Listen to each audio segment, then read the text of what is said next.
नमस्कार दोस्तों, स्वागत है आपका हमारे चैनल जीएसटी टीएफटी में। आज हम चर्चा करेंगे सेक्शन 11 और सेक्शन 11 ए के बारे में।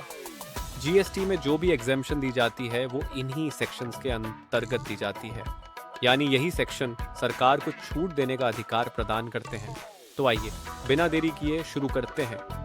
जीएसटी व्यवस्था के तहत सरकार को यह अधिकार दिया गया है कि वह कुछ विशेष परिस्थितियों में या सार्वजनिक हित में कुछ वस्तुओं या सेवाओं को कर से छूट प्रदान कर सके। सेक्शन 11 मुख्य उद्देश्य यह है कि आम जनता को राहत मिले, विशेष उद्योगों या क्षेत्रों को बढ़ावा मिले, सामाजिक और आर्थिक कल्याण सुनिश्चित हो, प्राकृतिक आपदा जैसी परिस्थितियों में राहत पहुंचाई जा सके। सेक्शन 11 सब सेक्शन 1 के अनुसार यदि केंद्र सरकार को लगता है कि पब्लिक इंटरेस्ट में किसी वस्तु या सेवा को कर से पूरी तरह या आंशिक रूप से छूट दी जानी चाहिए, तो वह जीएसटी काउंसिल की सिफारिश पर नोटिफिकेशन जारी कर सकती है और उस वस्तु या सेवा को कर से मुक्त किया जा सकता है।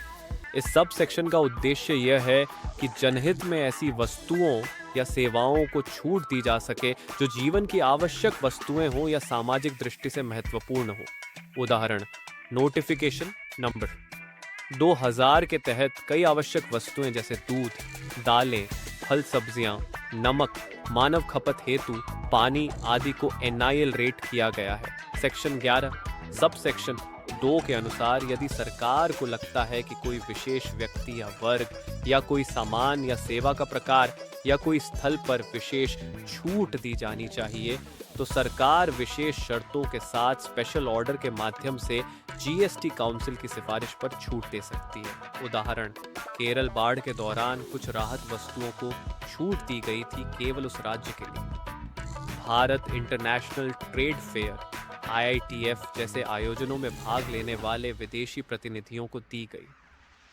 छूट। सेक्शन 11 सब सेक्शन 3 के अनुसार जीएसटी काउंसिल की सिफारिश पर सरकार किसी भी नोटिफिकेशन या स्पेशल ऑर्डर को मॉडिफाई, रिसिंड या सुपरसीड कर सकती है। यदि परिस्थितियां बदलती हैं या सरकार की नीति बदलती है तो सरकार पुरानी छूट को वापस ले सकती है या उसमें बदलाव कर सकती है। और अंत में सेक्शन 11 ए के अनुसार यदि सरकार या टैक्स पेयर किसी गुड्स या सर्विस पर टैक्स जनरल प्रैक्टिस के अनुसार नहीं वसूल करते थे और वह गलती से नहीं बल्कि जनरल प्रैक्टिस के कारण था, तो सरकार उस पर पिछली अवधि का कर वसूल नहीं करेगी। मान लीजिए कि एक खास प्रकार की मशीन पर पूरे भारत में कर नहीं लिया जा रहा था क्योंकि सभी लोग मानते थे कि यह एक्सेम्प्टेड है। बाद में सरकार कहती है कि उस पर तो जीएसटी लगना चाहिए था। अब ऐसे में सेक्शन 11 ए के अनुसार सरकार पिछली अवधि का जीएसटी वसूल नहीं करेगी क्योंकि यह जनरल प्रैक्टिस के कारण नहीं लिया गया था, न कि जानबूझकर चोरी के कारण। तो आज के लिए बस इतना ही। अगर वीडियो पसंद आई हो तो लाइक करें, शेयर करें और चैनल को सब्सक्राइब करना ना भूलें। समय देने के लिए धन्यवाद।